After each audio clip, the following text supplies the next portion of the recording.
रत्नैकल्पितवासनं हिमजलैः स्नानं च दिव्याम्बरम्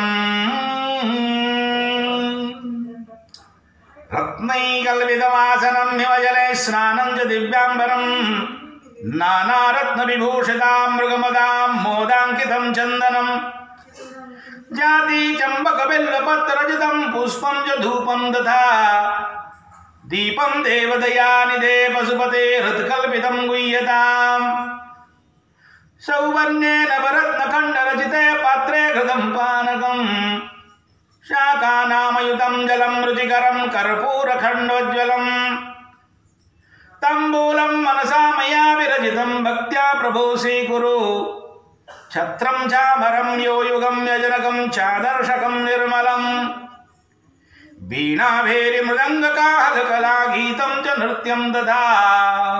साष्टाङ्गं प्रणतिस्तुति बहुविधा ह्येतत्समस्तं मया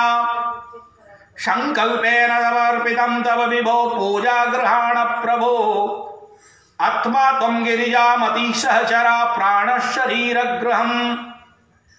पूजा ते विषयोपभोग रचना निद्रा समाधि स्थिति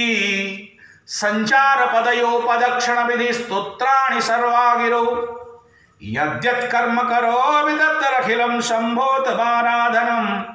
करचरण कृतं वा कार्यजं कर्मजं वा श्रवणनयनजं वा मानसं वा पराधं विहितमभिहितं वा सर्वमेतत् क्षमस्व जय जय करुणार्धे श्री महादेव शंभो श्री सच्चिदानंद।